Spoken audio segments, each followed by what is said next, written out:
Now let's turn to Georgia, an independent nation which was also once part of the Soviet Union, which has declared it stands in solidarity with the Ukrainian people. Georgia itself has been a target of Russian aggression.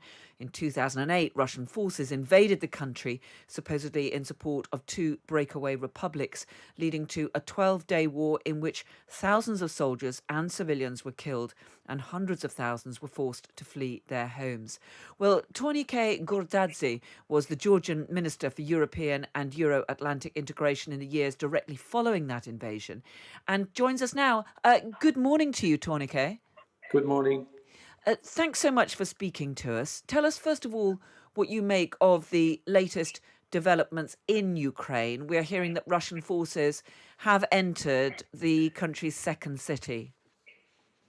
Yes, after the unsuccessful attempt to take over the capital, Kiev, and thanks to the resistance, really heroic resistance of the Ukrainian military, this plan has failed. Now the Russians try to control the second largest city, which is pretty close to the Russian border, Kharkiv. But the informations I have, there are street fightings in the middle of the city, and the city is not yet controlled by the Russian forces.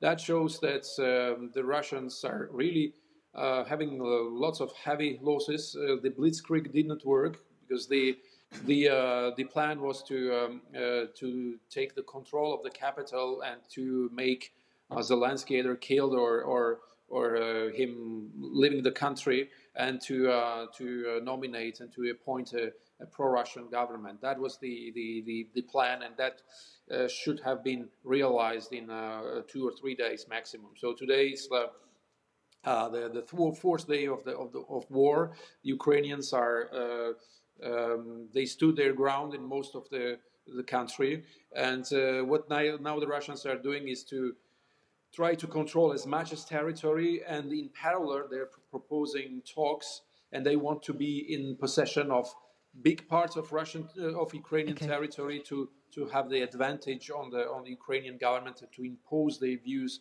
about the future of the country. That's their plan now. Obviously, they haven't made perhaps the progress that they wanted, and we've seen this extraordinary resistance from Ukrainian forces and citizens who are taking up arms to try to defend their country. But when you look at Russia's overwhelming superiority of firepower, are you not concerned that if the initial tactics don't work, they will simply resort to heavier and more powerful weapons with even greater loss of life on the ground and could still ultimately emerge victorious?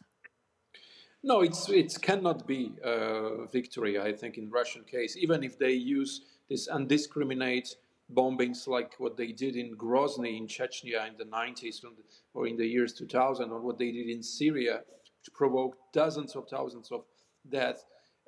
Can you imagine Russia doing this in a country which is really that closely related to Russia? The Russian population, first, they will not accept this, because it's today we don't see this unity among the Russian population and between the Russian population and the government. So for the first time, that a Russian war, is not that popular.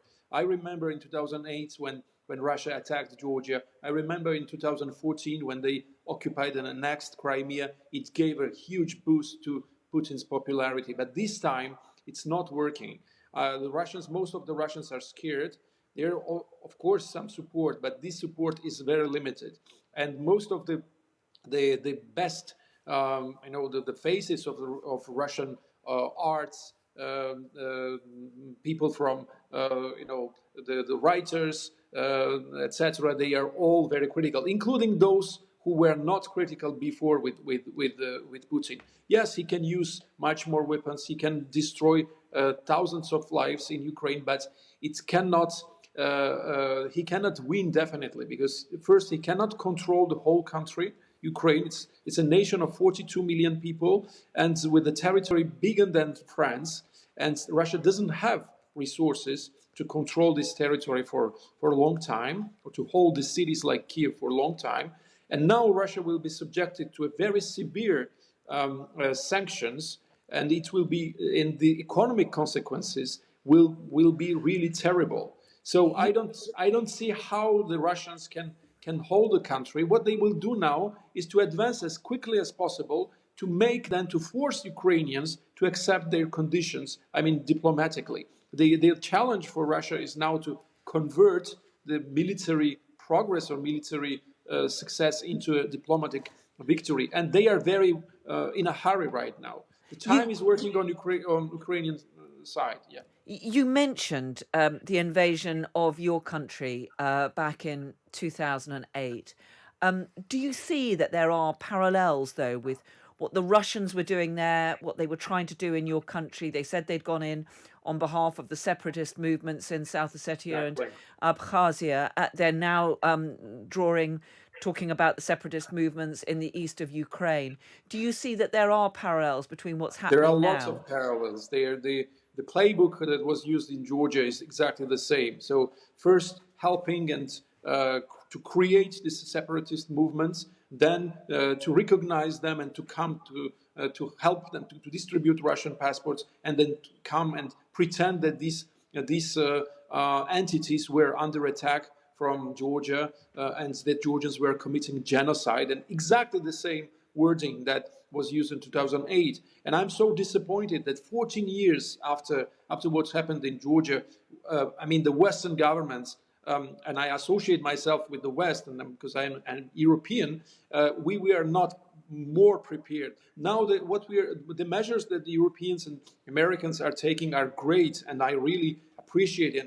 And I'm pretty much happy that this happens now, but it should have happened much before. We had 14 years since Georgia. We had 8 years after the occupation and annexation of Crimea, and we didn't help Ukraine to be more prepared. Okay, it was difficult to take these countries as a NATO member state because there was no unanimous opinion about this, but the Western countries had lots of other choices and possibilities to help these countries to feel much more secure and to defend themselves better than what they are doing now. But they are doing quite well now, I mean, the Ukrainians. But do you think that failure of countries like the UK, the European Union, the Americans to take a tough stance after your country was invaded, as you say, after the seizure of Crimea in 2014, that may have emboldened President Putin to take the action that he's taking now? No, it was very difficult for the democratic countries to understand what really wanted Vladimir Putin. And negotiations and talking to him was kind of mantra of all European leaders. And some of them I will not enumerate, I will not name them name by name, but they believed until very recently, like few days ago, that it was still possible to discuss with Vladimir Putin. Vladimir Putin had a very long-term plan. He decided to recreate a kind of empire. And this is not even the Soviet Union, because in his last speech he said that Soviet Union gave too much autonomy to the countries like Ukraine, Georgia, etc. He wants to restore kind of tsarist Russia, when all these territories were kind of governorates, where the heads of the regions were appointed by the tsar. This is his ambition. He already obtained the total control of Belarus last year, and now he thought that it was the moment to seize Ukraine, because the West was weakened. The Afghanistan, there's lots of internal problems inside the West. He believed that the American president was weak, I mean Joe Biden, and he thought that it was the right moment to seize Ukraine, because Ukraine is fundamental. This is the biggest part of the former Soviet and Tsarist empire, and if he wants to restore Russia as a global player, as a dominant player in Europe, because now we are talking about the security on the European continent, he had to take the control over Ukraine. And now what the Ukrainians are doing, they are fighting for all of us. I mean, for the whole Europe and the security and the future of Europe. That's why it's so important to help Ukraine by any means, including militarily. I know that the military equipment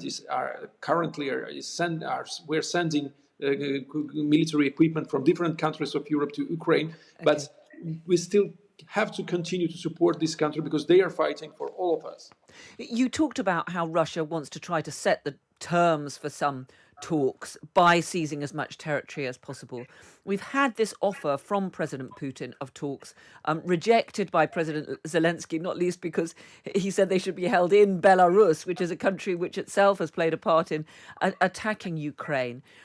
But do you think, if President Putin does make that offer, that in order to prevent further bloodshed, that Ukraine should be prepared to go into negotiations, perhaps even to cede some of that territory along the east of its country? Ukrainians are also for negotiations. But what Putin is proposing is a capitulation. And he also proposes, he was in the same address, he said that the Ukrainian government was a bunch of Nazis and drug addicts. This is something new. So he's saying that these people are Nazis and drug addicts. At the same time, he's offering talks and also offering kind of capitulation for them. This is unacceptable because the Russian conditions, and to organize these talks in Belarus, it means that tomorrow Zelensky has to sign the act of capitulation. He has to leave the country, etc. So this is not acceptable for anyone. I mean, no one in Ukraine will accept that. So the fact that the Russians are now quite in a hurry, because they are nervously asking now the Ukrainians to come and to talk to them, is that their initial plan didn't work. And it's crucial for them to obtain quick success on the ground. If it becomes very slow, and it will be terrible for Russia, because again, their resources are not endless. We see this almost 200,000 Russian military, but among them, there are kids of 19, 20, 21-year-old kids, because they are now taken as a prisoner of war, and we see their faces, their inexperience. We see also quite an outdated military equipment, not all, but partially at least. So Russia put most of their best forces around Ukraine today, and despite all these resources they put on this, they sent the warships from the Pacific Ocean. So they had to make the turn all over the continents and go through a Suez Canal to enter the Black Sea. You see the mobilization, the level of the mobilization. So now they really want a quick victory militarily, and this is not in their plan that Ukrainians are resisting so well. So I think that if Ukraine keeps Kiev and bigger cities in coming days, the terms of these negotiations will change in favor of Ukraine. Thornike Gordadze, former Georgian Minister for European and Euro-Atlantic integration. Thank you so much for talking to us here on Times Radio.